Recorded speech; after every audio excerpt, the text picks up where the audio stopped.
Okay, now pattern number 3.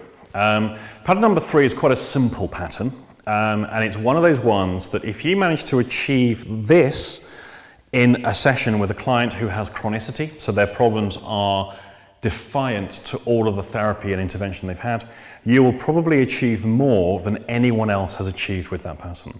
And this is tackling what I call maybe man behavior.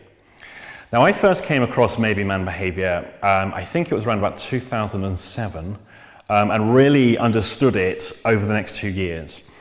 What happened is around about 2007, 2009, I forget the exact time, a local doctor sent me a whole load of anxious patients. Essentially, all of the ones that were the regular attenders with anxiety-related issues, and nothing was helping them. And he basically said, do you want me to send them over to you to work with? I said, yeah, sure. Now, at that time, I didn't really help that many people with these anxieties, but I did learn a lot. So I benefited. I would like to hope they benefited too. Here was one of the things that I observed. I was trying out all these different things with people. They consented to me experimenting with these different techniques.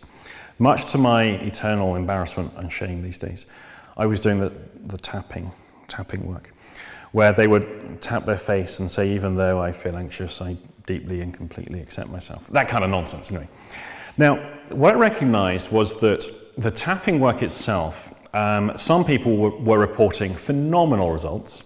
I wasn't able to achieve any results with it. So I thought, okay, am I doing it badly? Maybe I am, who knows?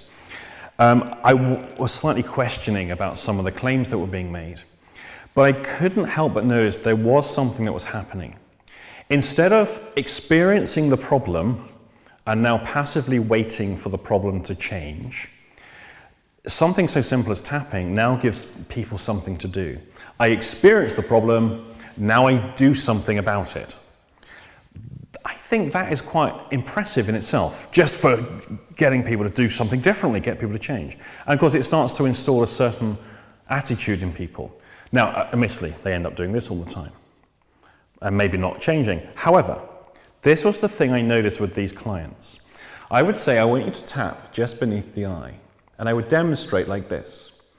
Or I would say, I want you to tap, because it's the meridian points, whatever, I don't know. Should be quite simple, right? Simply to tap in a place. Now, I thought that would be easy. No, not with these guys. Now, bear in mind, okay, they're anxious to varying degrees, but they're chronic. And I started to recognize the same pattern with other chronic people. Rather than simply tap, they're doing this. I exaggerate, but they cannot tap in the same place with a rhythm. They might just do this. And they're almost like, it's like they were poking at their face. Or if I'm getting them to tap here, they would do these weird things. And I think, okay, how about some precision? Let's put some absolute precision into this. I want you to pick a point and just tap that exact point. They couldn't do it. Now, that was an observation that I had with a lot of people. And I thought, okay, how is it so difficult to do something so silly as tapping a particular point on the face? Then I started to notice other patterns as well. They would say things like maybe, hence the maybe man as the name. I would ask them, okay, what I want you to do, please, is to practice, say whatever it was I'd got them to do, 3 times on your own, and then I want you to either email me or phone me. Yeah, I'll try and do that. Well, try doesn't mean they're going to. Or they'll say, yeah, I kind of think I could. Yeah, I could possibly do that. I kind of think I could possibly do that. It's becoming very vague. And when I asked them to report their own internal experience, they would come up with things like, well, I guess it's kind of, sort of, a bit like, so, well, is it or isn't it? I was assisting on a NLP course. This was years back in London. And I think it was one of the first times I recognized this as a behavior. They were doing a spinning feeling exercise. So it's one of the stuff that Bandler came up with around spinning feelings and blah, blah, blah.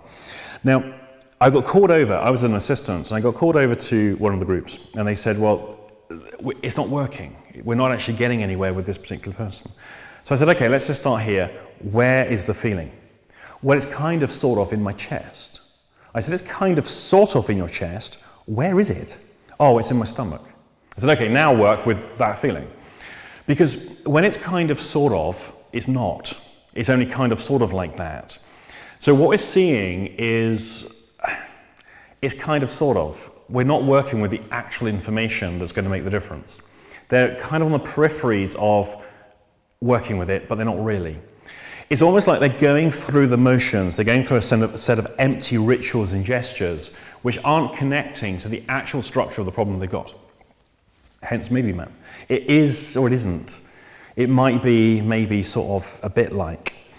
Now, one of the things I noticed, and it was within the IEMT work, and this is the stuff they teach on the training course, which is, you ask people to be specific about the experience and they're not.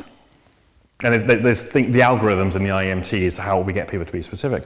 But of course, what happens is, they're not. Now, if we correct the person, we interrupt the pattern and go, look, I want you to be specific. They go, oh, okay, and then they come up with a specific response. If you correct that pattern twice in quick succession, so preferably twice within 20 minutes, the pattern becomes self-correcting. Not always, I've got one exception. Everyone else, it self-corrects. One exception, the guy could not be specific about anything.